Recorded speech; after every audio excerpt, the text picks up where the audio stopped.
What's up, y'all? Jared Sandler with you. Time now for our Q&A. Thanks to those of you who submitted questions on Reddit or perhaps on Twitter. We'll do more of these. So if you didn't get your question in, you can always just tweet me at Jared Sandler, and I'll try to give you the best response I can over Twitter. We'll also do another video version of these, so you can always save your questions if they're not time sensitive. But let's get right to it. In no particular order, let's start with Andrew. He wants to know, does Wes Benjamin be an option, make Lyles a starter now? He's looked really good through 3 starts from what I've been able to see. I would say that, the assessment of Jordan Lyles looking really good through 3 starts maybe is a little generous. I think that you're still going to be prepared to have a multi-inning guy, but I do think it's trending more towards Jordan Lyles getting normal starters treatment. For instance, he starts tonight. If he's through 5 scoreless and the pitch count's reasonable, I don't think that the Rangers are going to just remove Jordan Lyles from the game. But in his 3 starts, 5 1/3, his last one allowed 3 runs on 5 hits. His first start, he looked great. 8 strikeouts over 5 2/3 innings, just 5 strikeouts over 9 2/3 since. He's been a little more hittable, but definitely a better version of Jordan Lyles this year than what we saw last year. From Rep Paris, what does this team need to compete this year? Listen, I understand the Rangers are 8-9 and probably performing a lot better than a lot of people expected, especially from a rotation standpoint. But let's not forget, this is a team in rebuild mode. The goal for this team, while the players are in it to win a division, the goal from an organizational standpoint is still to build towards the future. So what can this team use to compete this year? If you really want them to compete for the division, probably 3 or 4 bats. If you want, just to be honest, to be realistic here. You can always make bullpen moves, and they certainly would have to if that was the case. But the Rangers are not going to compromise their future to try and win this year. We're just 17 games into the season. Even if we were 67 games into the season and the Rangers were hovering around 500, you're not going to just kind of on a whim change course out of the chance that maybe you make the playoffs, even though when you stack the Rangers roster up to other American League contending teams, it just, the odds are not in their favor, and you've got to be smart here. So that's kind of the approach I think the Rangers are going to take. Justin wants to know, what did I eat for breakfast? And if I had the resources for the perfect breakfast, what it would be. It's a great question. This morning, I had a toasted piece of Ezekiel bread with peanut butter, almond butter, actually, and sliced bananas. I'm trying to eat a little healthier these days, but if I had all the resources, you got to have an omelet with all the meats, maybe even a breakfast pizza. I mean, I love pizza, so why not use it for breakfast? Waffle, pancake, and French toast. I need whipped cream for all 3. Give me some watermelon and obviously bacon, sausage links. Why not even sausage patties, crispy hash browns, scrambled eggs with cheese, if I didn't mention that already. I mean, I love breakfast, so I'll just have all the breakfast foods. Breakfast buffets back in the day when buffets were a thing, those were the best. Gil Lebreton, former writer for the Star Telegram, wants to know, what do I think a realistic outlook for Adolis Garcia would be? I think, I mentioned this on the post-game show last night. There are 4 avenues here for Adolis Garcia. One is total late bloomer, future, really good everyday player, and maybe more than that. One is the Danny Santana route. Late bloomer, has a good year, and then it just, isn't able to replicate it because the league catches up. One is, solid. It just ends up being a decent player. On some teams, a 4th outfielder, on other teams, a starter. And then the other avenue, which typically in cases like this is the most likely, is small sample size, and he is kind of who he is, and there's a reason why he hasn't emerged as a big leaguer until now. I don't necessarily think that is what it is, although, despite all the excitement with what he's done over the last week, that still is one that needs to be recognized with, a high probability. I think Adolis Garcia is probably a major league player who can start on some teams and is a good 4th outfielder on others. I would love to believe he's more, and I think he's got the potential because the tools are really impressive, but I just need to see a little bit more than 1 week before I graduate from that stance. But I'll tell you this, I'm fully on board with giving him this entire season to show who he is and to show what he is. But then remember, that just means that next year he's got to come back and do it again. The league does get a book on guys. The league does catch up, and you got to be able to catch up back to the league as they make adjustments on you. And typically swing and miss guys who chase, those guys have a tougher time adjusting to the adjustments made against them. Rob wants to know, what are the chances that the starting pitchers maintain this level of success? Well, I wouldn't bet the Rangers are a top 10 rotation ERA team when the season ends. In part because once you start getting into some injuries, maybe the depth isn't there. Right now, the Rangers are second in the American League in rotation ERA, seventh in the majors. I don't expect those numbers to keep up, but I do think the Rangers rotation is probably better than what a lot of people anticipated. I think Kyle Gibson, I said going in, he was going to have a better year. I didn't think he'd, put together the stretch he's put together since his horrible opening day start, but I did think he was going to be a high threes ERA starter. I mentioned Kohei Arihara. At least I think we'll have a good first half of the season. We'll see how the league adjusts. Mike Foltynewicz is the wild card.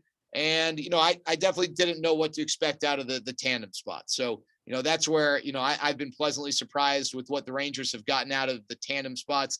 I like Dane Dunning, and I expect Dane Dunning to be a good pitcher. I just, I don't know that I could have necessarily predicted to this point he'd allow one earned run in his first three outings. But I do think this is going to be a competitive rotation. Right now, they're a great rotation performance-wise. I think ultimately they fall back and they just become a competitive rotation. There's nothing wrong with that.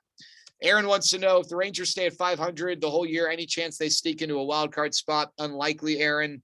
I think, first of all, if you look at the division, the Angels and the Astros and the A's are not, cakewalks, and that doesn't even include the Mariners, who right now are the best team of the division. The Rangers have to be at worst the third best team in their division. I don't know if they are that.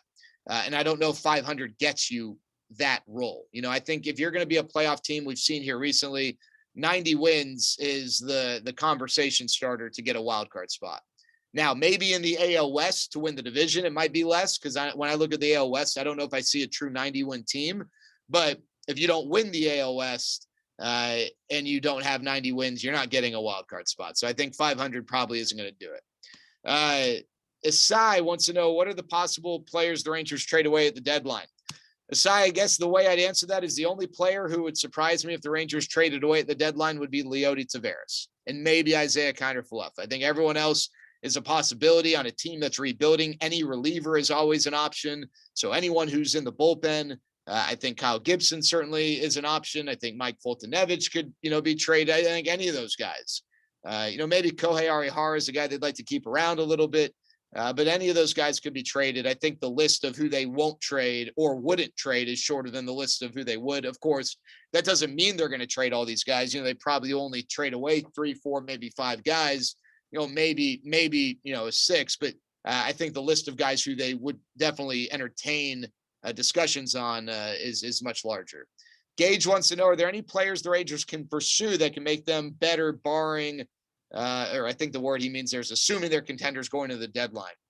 The problem here, Gage, is like, you want to try find guys who you're going to have for not just this year and next year, but the next several years, right? You need a guy who, it's almost a Cole Hamels situation where Hamels had that year and then 3 more years of control. Those are the guys I guess you could pursue. And I'm not sure which of those guys are going to be dangled out there, because you're not going to want to trade any sort of asset away for a one and done guy or a 1.5 and done guy.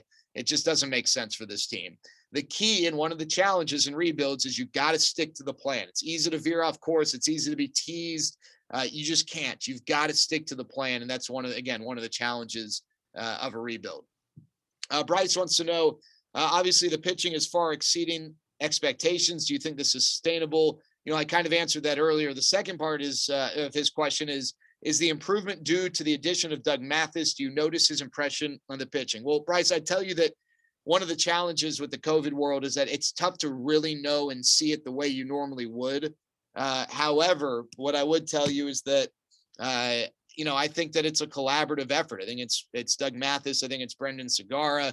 I think it's the analytics team with the information that they're bringing to the table. And then it's also the players, being willing to make adjustments and learn from their mistakes. I thought what Jordan Lyles said this offseason was really impressive.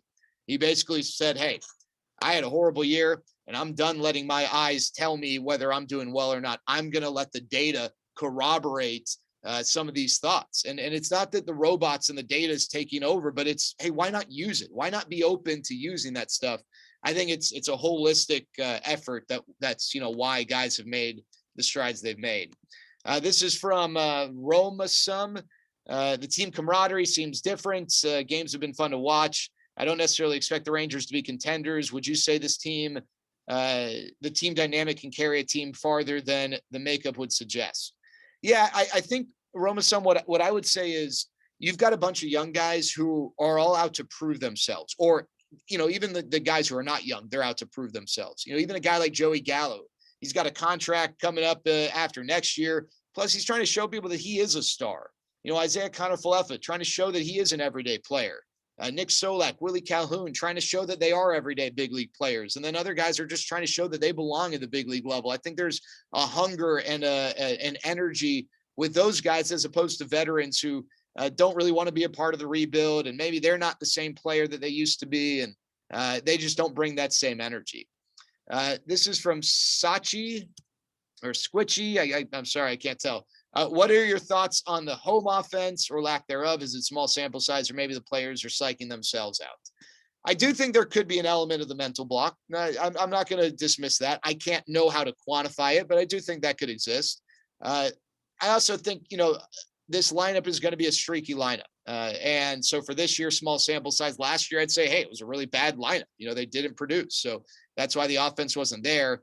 I've already had a 4 home run game at home by this Rangers lineup. So I think some of that stigma is going to be broken, but it's also on the guys. I think if you had the Dodgers lineup, the offensive numbers would be better, if that makes sense. Obviously that's an extreme example, but point being, it is on the players to kind of produce. Is there a mental block? Maybe.